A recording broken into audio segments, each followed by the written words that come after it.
So close to achieving my goals. After almost a lifetime of sacrifice, of digging through the muck and filth, I finally would have been given my due. Once Zariel was done with Baldur's Gate and the pathetic fools within, I would have founded a new city, one dedicated to order, to strength. Finally, I would have ruled. All that taken away by fools who luck smiled upon. I stood my ground at least. I faced the flames, and thus my soul was not totally lost to the Styx, unlike that fool Favius, who rots in the cells for his abject failure. He suffers more this way than if he truly had been left to the Styx. Now I serve my master directly, but still it is not enough. I had so much more to achieve. Somehow, I will claw my way back. For now at least the matter of Aturiel will come to a close. Whilst the demon hordes are vast, they cannot truly defeat Zariel. On this field we shall be victorious. Nothing can stop this now, not even a lucky bunch of fools. Mark my words, today Zariel will triumph. This is Red Moon Roleplaying. The sound of battle is immense as you are now surrounded on all sides by a cacophony of noise and destruction. The great dragons raining down fire, ice fire, poison fire upon the devil forces. You can also even see some of the demonic forces beginning to come involved now. The city of Aturiel, dangerously now close to all of this. You feel if it wasn't for the freeway battle occurring, one of these forces would have descended upon the city. You do not think the High Hall could withstand such forces. Not for long. But that is not the concern at the moment. Royce, you are driving the vehicle towards this crashed airship. The dust is settling and you can now see it, much like the one before. Still a little hard to get onto, but at least it's on ground level. A whole bunch of devils seem to have flown out of it already, and you won't have to deal with them, you feel. But, unfortunately, you do notice something clang onto the top of the vehicle. Something is on the top trying to claw its way in. Lothar, Larissa, what are you doing? I guess Larissa's been waiting by the door, so she will spring out and kind of look to see what's up there, and if it definitely isn't friendly, she will go straight in with one of her short swords that she's got as she kind of leans out of the door and just thrusts it upwards towards this thing. You open the door, the vehicle of course still moving, seeing now around you the battle unfolding. You hold on to the vehicle for dear life, but yes, you can see the top and there is some sort of bone devil on top of the vehicle trying to claw its way in. Lothar, you see this as well. What do the pair of you do to this thing on your vehicle? Oh, excellent. I shall fly out of the vehicle with my sword drawn. Is it too big to? I mean, how big are we talking here? Is it something that I could smite? Of course, it's a large being, but it's the size of the vehicle, not bigger than that. Larissa will, if she can, try to climb onto the top of the vehicle. You certainly can. Roll me a dexterity acrobatics check. So that's going to be 18. You hold on to the vehicle. Roy's still driving, but you manage to hold on, clawing your way up, and you are ready to strike, just as you see Lothar also ready to strike. You see this bone devil turn its head towards you, and Infernal say, "Die, mortals!" As it turns its head and opens its mouth to say that, Larissa's just going to go straight with the short sword into its face.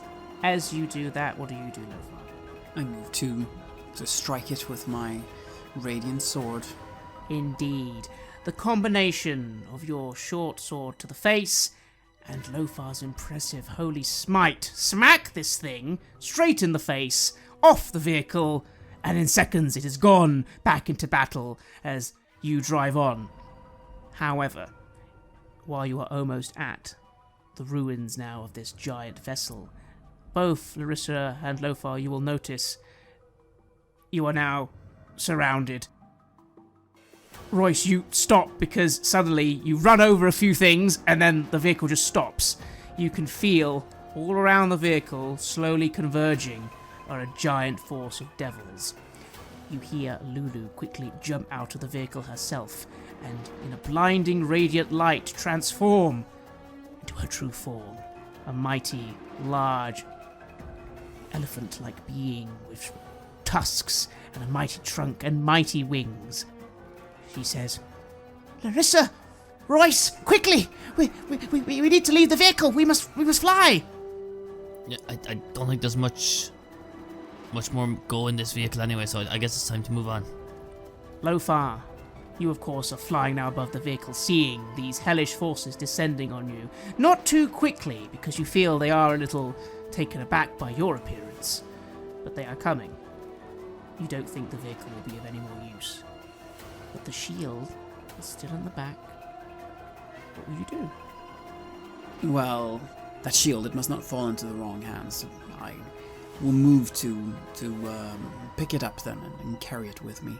You quickly dive back into the vehicle, grab the shield, throw it on your back, and raise up into the air again.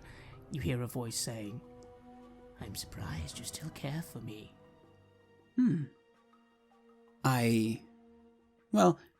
Lothar did, and I care enough to not allow you to fall into the wrong hands. Nothing personal, you see. What exactly would be the wrong hands, Lofar? I know not. Someone that might release you. I highly doubt that's going to happen any time now in the next 1,000 years. There's only one way to make sure. Larissa, Royce, you do not have the benefit of immediately being able to fly out, but you are clambering, I guess, onto Lulu. What else are you doing? The vehicle is very soon going to be overwhelmed. Is there anything you'd want to collect or reminisce about your faithful, infernal contraption?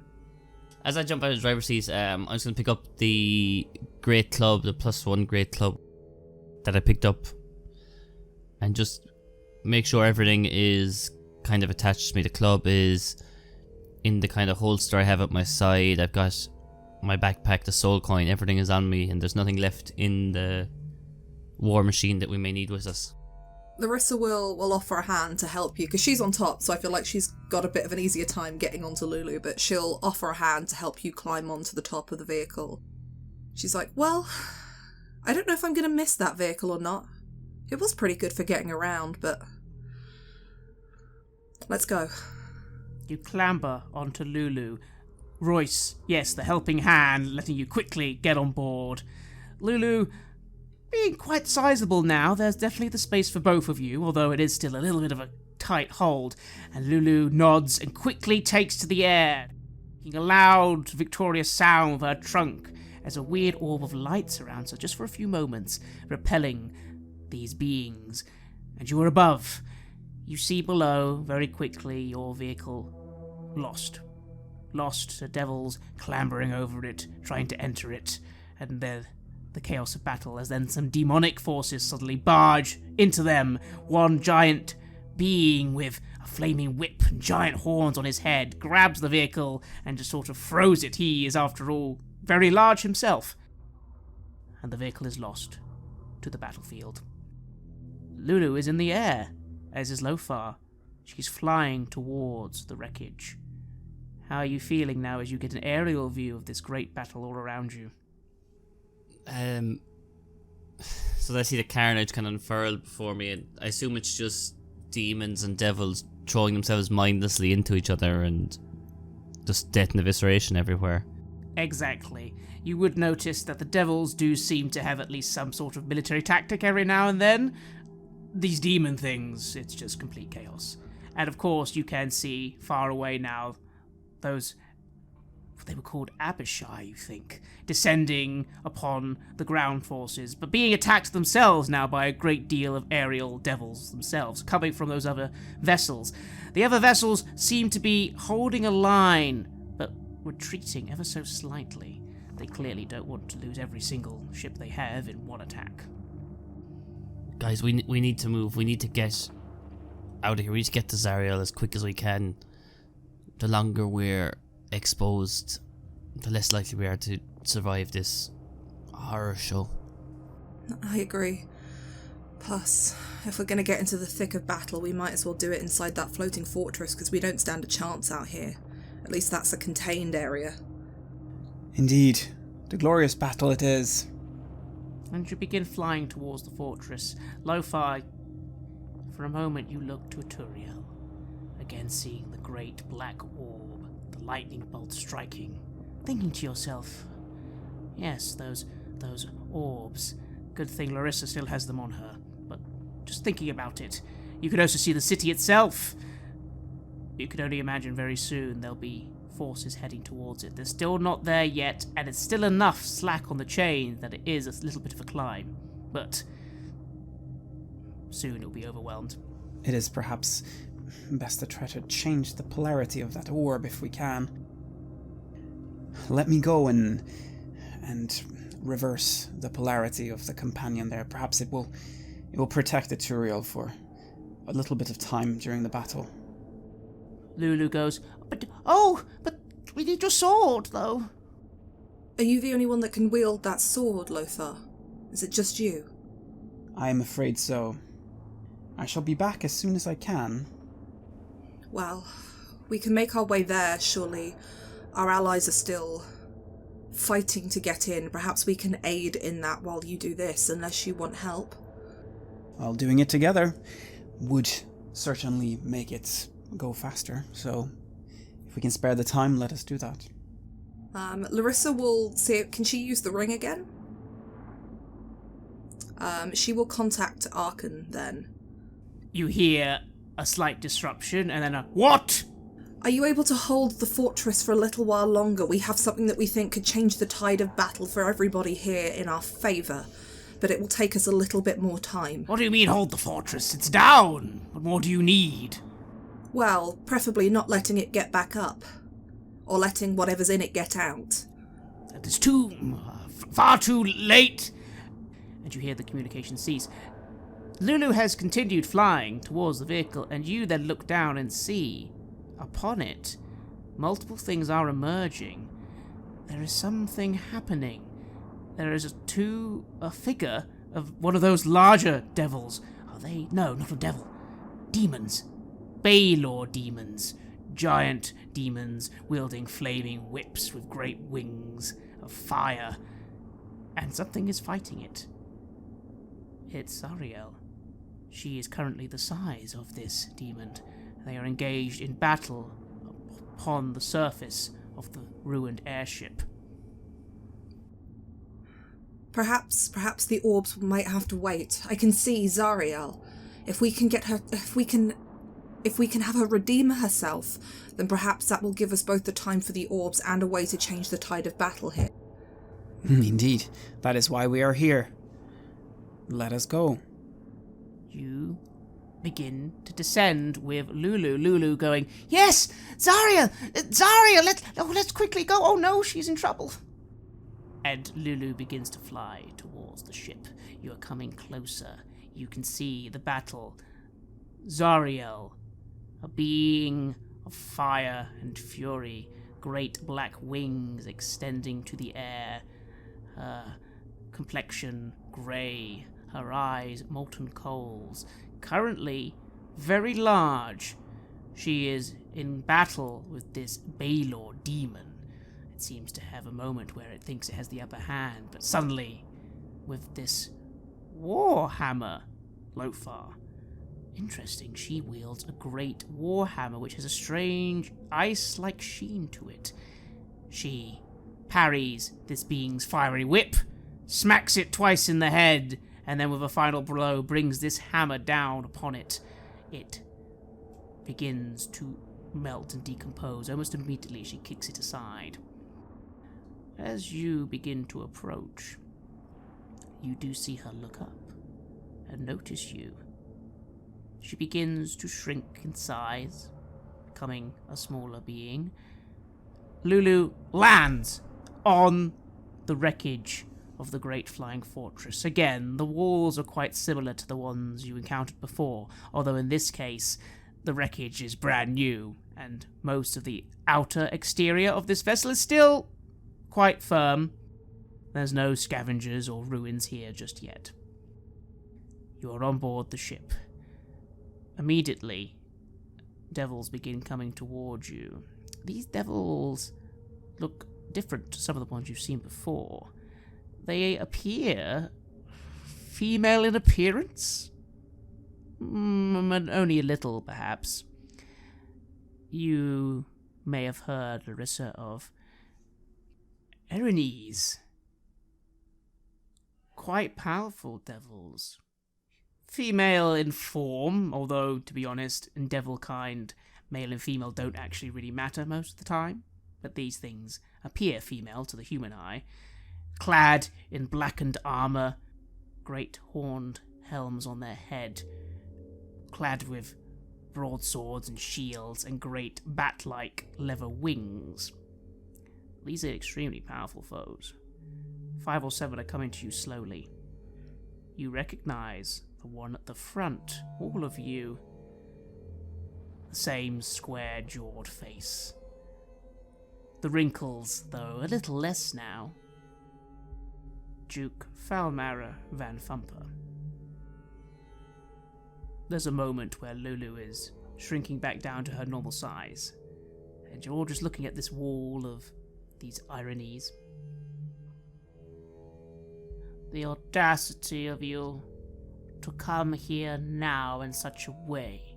Truly you have no respect for anything, do you, mortals? How far is Zariel from where we are now? She's behind them.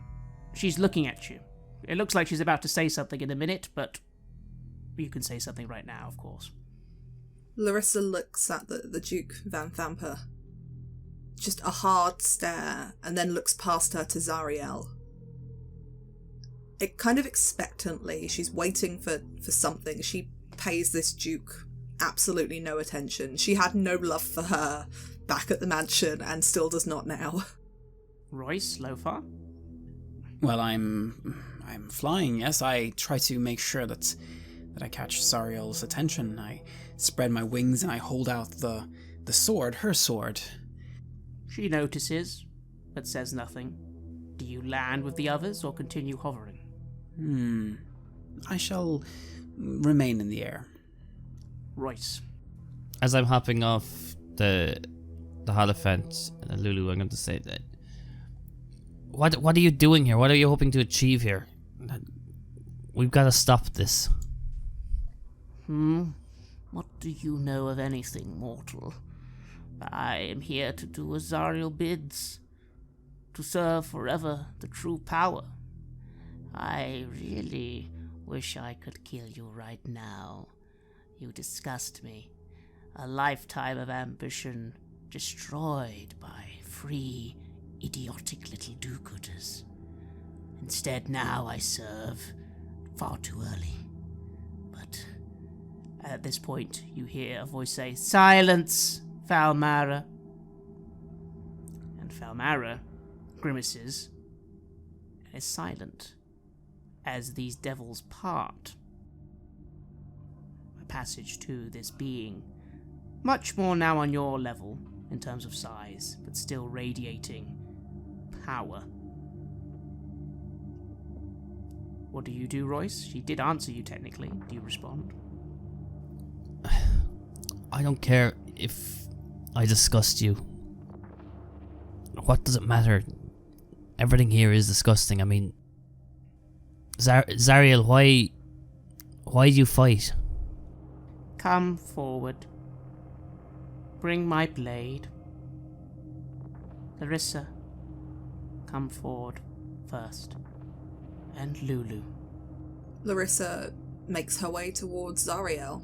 She doesn't say anything, she's just studying the face of Zariel closely and carefully, trying to figure out what's behind the eyes here. You see, just briefly, that gaze of Falmara in this form upon you, filled with absolute hatred and disdain. But you know she is merely a devil now, and cannot disobey her master. Lofa, you're the one floating still, but you do see Royce, Lulu, and Larissa approaching Zariel, and you do see these devils parting. All around you is battle, but here, there suddenly seems like there's a weird calm for a moment. What do you do? Yes. Well, they've begun to open a path to Zariel, yes, and I will land and I will begin moving up with the blade. I mean, that is why we are here, and this is the chance to get the blade to Zariel, and, well, I'm not quite sure what will happen. There's only one way to find out. You land, and you all approach. Zariel lifts a hand, and a ring of fire surrounds you. You and her. Everything slows down. The battle, the noise, the din, quiets. And you look and see that everything is moving extremely slowly now, outside of this fiery circle. Zariel steps forward. We need a moment to speak before I deal with the issues you have presented me. I am not pleased. I can only assume it is you who involved Tiamat and made a nuisance of the proceedings here. That was us, yes. Irritating. It will have to be dealt with. But we will deal with that later. Come, Larissa. Collect the blade from that one and bring it to me. I will then destroy it, and if you wish for a boon, I will grant you all one.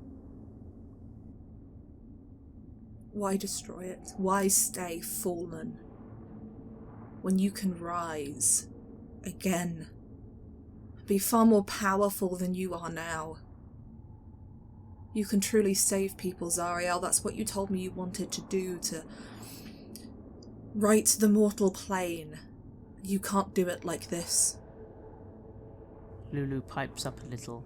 Yes, yes, Zariel, I'm so happy to see you. It's me, it's Lulu. Silence. Lulu, I know who you are.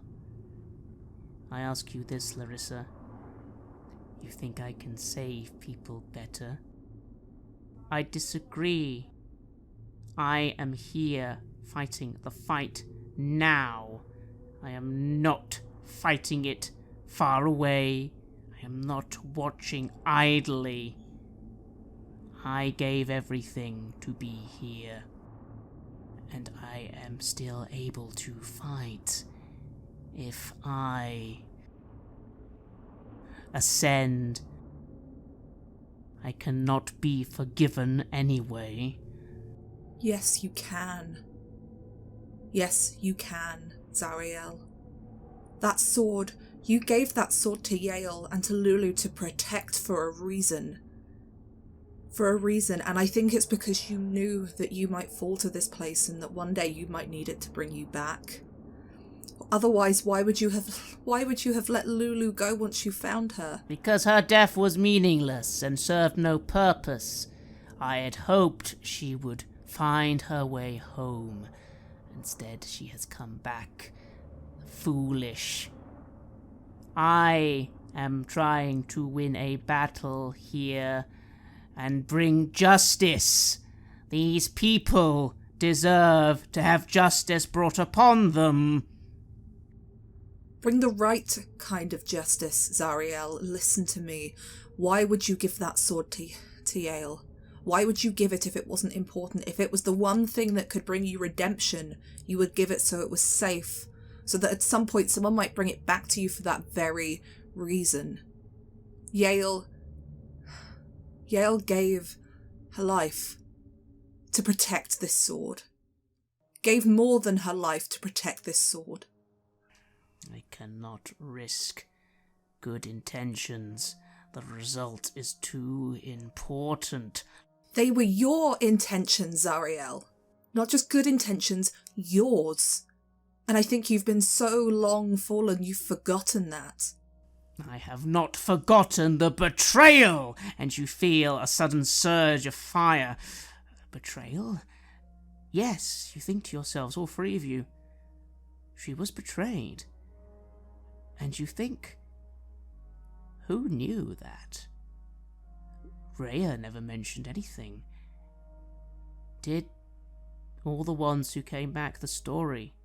The story was that the Hell Riders rode into hell, and Zariel bravely gave her life for them to return. That is not what happened. They left. They ran. Zariel, the people that betrayed you, yes, they betrayed you and they lied, and they went back and they claimed that you gave your life for them. Those people were wrong, but those people are dead. They're gone. That battle was waged so long ago. Their descendants kept their values. We spoke of it, remember, my child? They could have turned the right cheek. They could have realized Fabius Krieg was nothing but a slug. Properly crushed now, she says, looking at the wreckage of the ship. You think to yourself, if Falmara is here, maybe he was here as well. Although, you don't think he is alive anymore. They could have done different. Instead, they chose to believe a lie. They didn't know it was a lie. But those people, they heralded you for what you did. Whether or not you were betrayed, and you were. And they didn't know that you were betrayed, but those people took up arms to fight right in your name. Out of that betrayal, horrible as it was, so much good was done in your name. So much. Those people believed that you were the one that saved them. You were betrayed, but your memory was not. The thought of who you were was not. And you cannot punish these Hellriders' descendants for something they had no hand in. Please, see reason here.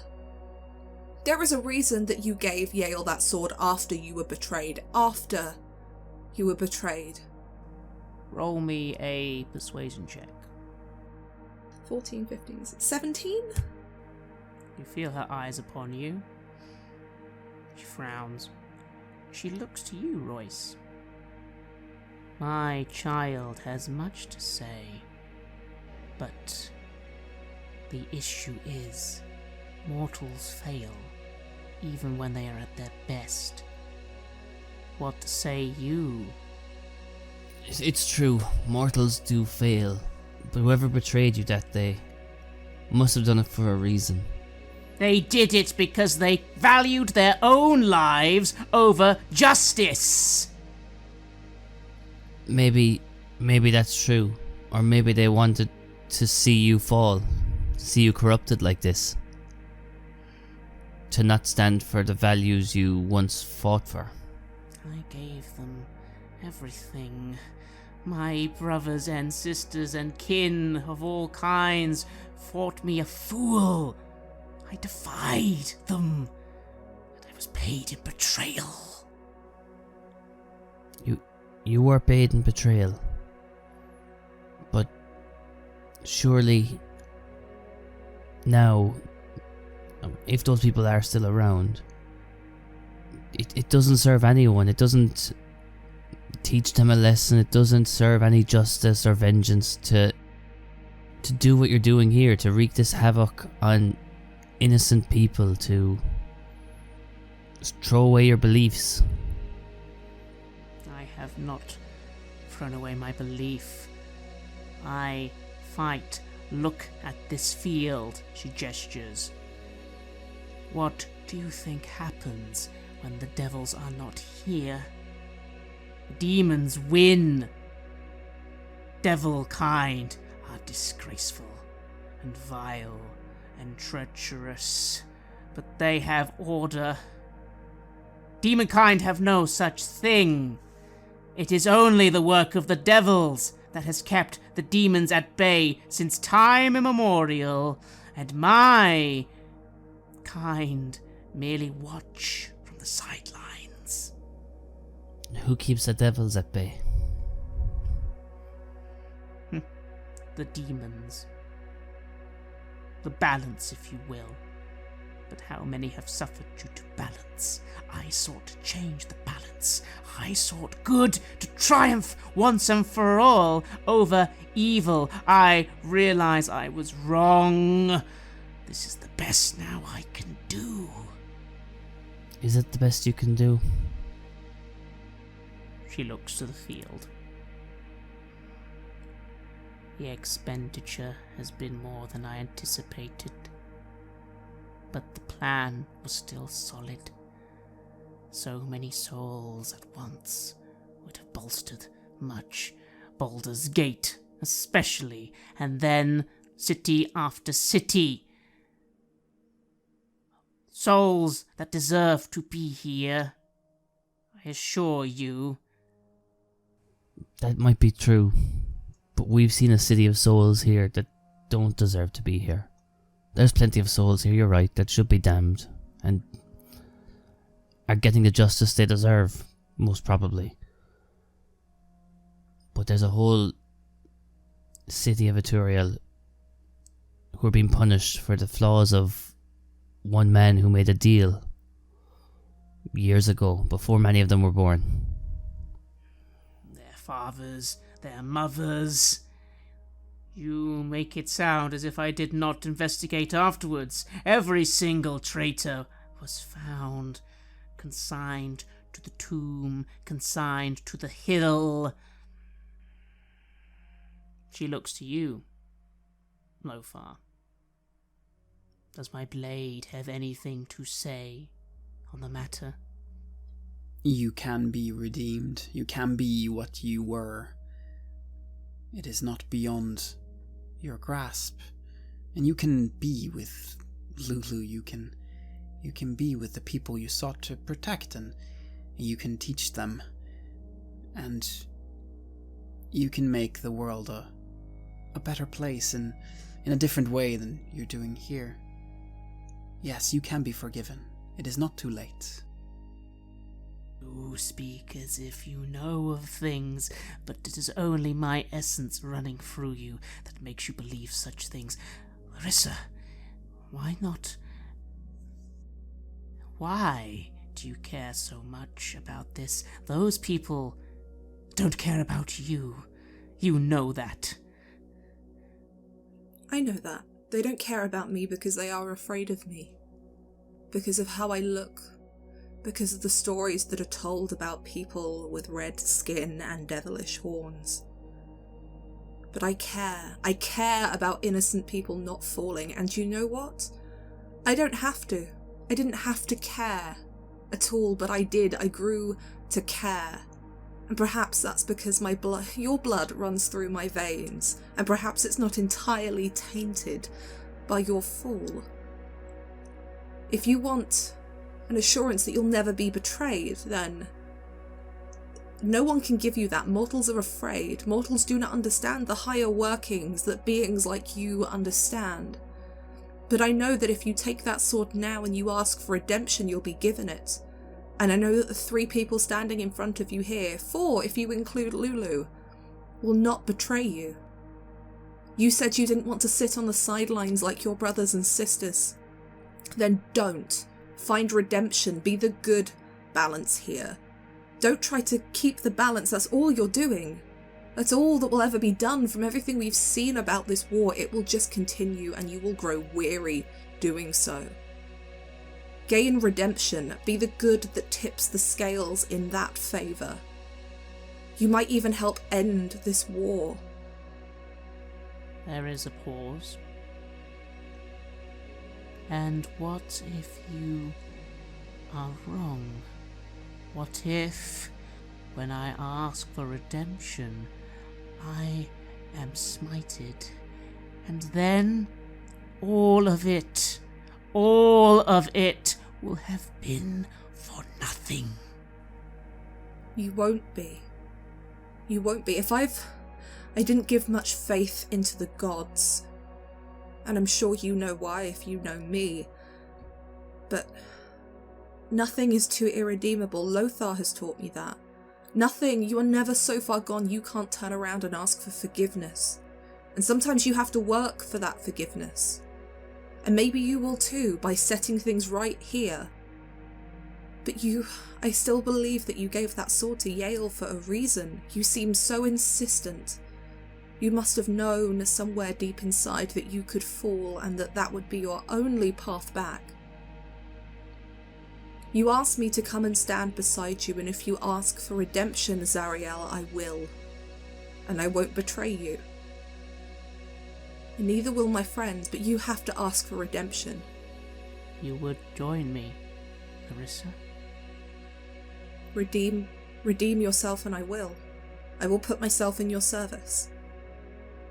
Roll me a persuasion check with advantage. 22. You see, for the first time, a sliver of doubt. Hard to maybe see Larissa and Royce, but Lothar, your vision shows you the truth, and you can feel there is doubt. Very small. If I take my sword, I can ask for redemption. But if I fail... You won't. There are people who believe in you. I believe in you. I believe that you can be redeemed. Royce? Yeah. You can... This is your moment to be the hero and balance you want to be. We're here to help that. We're not all here to betray you. Lulu says, and I love you, Zariel.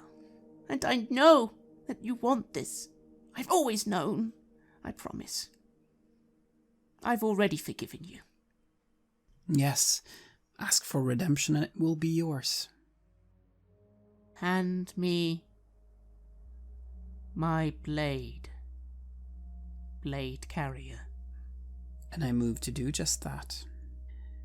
Move forward slowly and I take out the blade and I hand it over to her with both hands. And then I move back. Yes, you hand over the blade. It naturally floats away from you. You can feel that it has always wanted to be with her. As it leaves you, there is no change in yourself, though. This was not simply something that happened to you as you carried the blade. No, this is you forever now. And as you step away, you do feel a sense that this is how it should be. You aren't sure of the result, though, Lothar. After all, would you forgive her if it was up to you? I would. Everyone can be forgiven. If they are willing to try, at least. Yes, of course.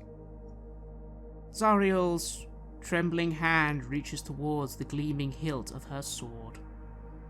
Her fingers brush against it, and she grimaces as radiant light begins to burn her flesh, but she merely tightens the grip, gasping in pain, and speaks an oath through tears of confusion, sorrow, but maybe hope. I, Zariel, supplicate myself before the holy light of justice, if it should accept me. I vow to take up service once again, or be cleansed from existence, whichever is deemed appropriate. There is silence. You see, Larissa, a moment of genuine fear in Zariel's features. and then a great blinding light comes from on high, striking down into the area. You are all, for a moment, blinded, except Lothar, of course. These things no longer blind you. There is a moment, and before you stands no longer this being of shadow and flame, but a being of radiant, holy light. Long locks of silver hair, once again where there was baldness. A more healthy sheen of radiant blue coming from that pallor of grey skin, and armour of light and ethereal quality. Great angelic wings. Larissa immediately drops to one knee and offers her sword in service. The same.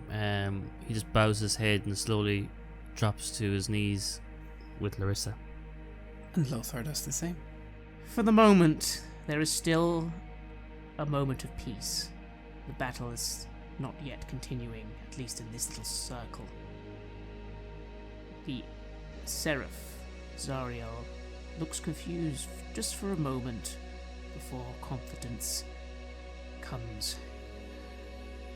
Lulu is the only one who does not kneel, but instead flies towards Zariel, flying around her in excitement and joy. Zariel! Zariel! I knew it! I knew it! I knew it! Lulu, I have been forgiven. The penance I must pay will be eternal, but I have been given the chance to right the wrongs. I am so sorry, all of you. I was not wrong, but I was not right as well. The hells corrupt even the greatest of us, even me. I think I understand. She grasps the sword. I need to break the chains. I shall break the orb. I would unlock it, but unfortunately the keys are gone. I have them. You do? I have the keys. We found them. It's a long story, but we have them. There are other things too. We made pacts with Tiamat. We made a pact with the devil in order to get that sword to you. I don't know how they will play out here. But for now, Tiamat's forces are somewhat our allies.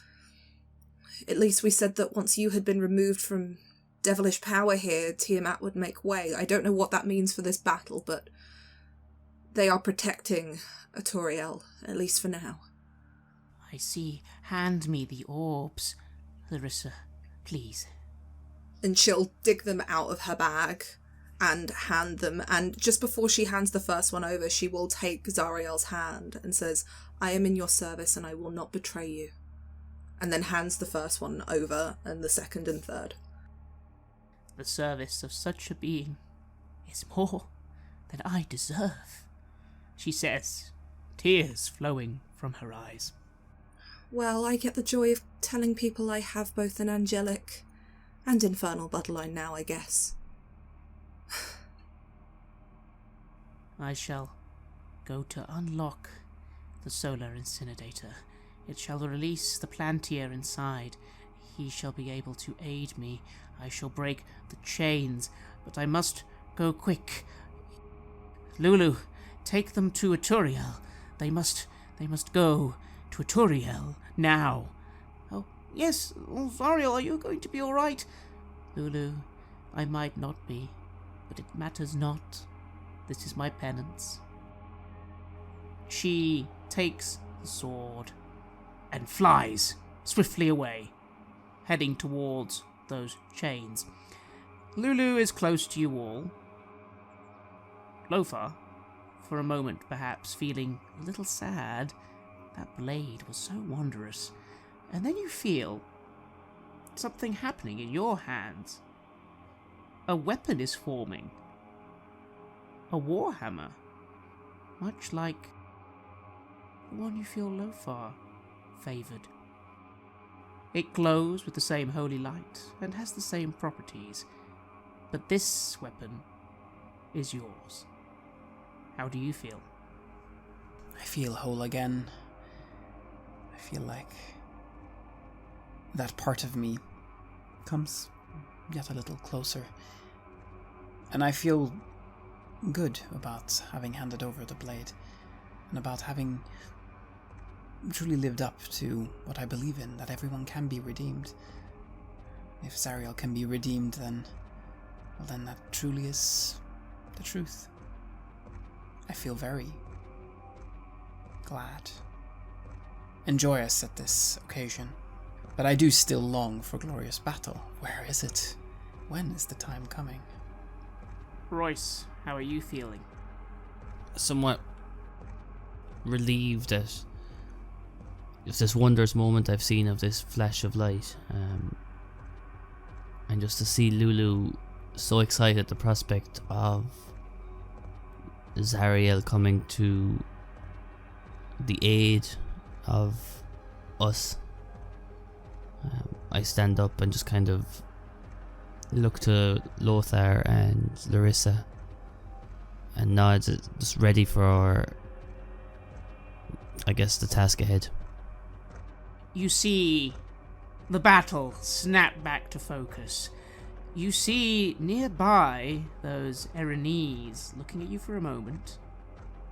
Falmara looking at you for a moment, frowning, raising a hand, and they retreat, quickly flying away. The battle is unfolding around you still. You see one of those great dragons descending and then being overwhelmed. There's a large amount of demonic creatures that suddenly jump on it, and even the great beast is brought down and lost in a sea of violence. You see Zariel flying as quickly as she can to one of those great black chains, striking it in two, once, twice. But, Larissa, you then see one of the chains, the one you think was the one. Yes, that's the one that was near the High Hall, the closest one. Something is climbing. Something vast and gigantic. A hideous abomination. The being you saw before. Croak. It is climbing with immense speed. You don't think Zariel's seen it. It is heading straight to the High Hall. What do the three of you do? Lulu, that thing you saw earlier, it's here. What is it? Oh no! Croak! It's awful! Oh no, it's heading to the High Hall. Wait, I think we need to get there now. It's gonna be filled with demons. Let's go. Let's go now. Finally, I say, it is time to bring battle to these demons. Let's go. And I begin flying. Lothar, you take to the skies. Larissa and Royce, you take to Lulu's back. She begins flying upwards, above the battle, and heading towards Turiel, heading towards the High Hall. Larissa, you get a little message in your mind coming from the ring. What exactly have you done? That does not look like the end of Zariel. It is the end of Zariel as a ruler of Avernus. That is what was promised. Your lady has a power vacuum here that she can move into. We never said we would vanquish her. We said we would remove her from power in Avernus, and we have. You can forgive a dragonborn for being disappointed. But yes, that would work. Very well. Good luck. You look to the battle. You see what remains of those draconic forces beginning to leave. The dragons, the four that remain, quickly turning. The draconic little beings beginning to leave. The devil forces seem to look like they are in the act of retreat. There are still many of those great flying vessels, and you think to yourself they are no longer willing to spend the forces needed to continue this battle. But as you fly to the city, you of course do see one final foe remaining. The demons. There is nothing stopping them now. They are all, as fast as they can, trying to climb the chains, although Zariel strikes down another. But they will commence on the city, and they will try to destroy Aturiel. You don't have long, but maybe you have enough time. Maybe.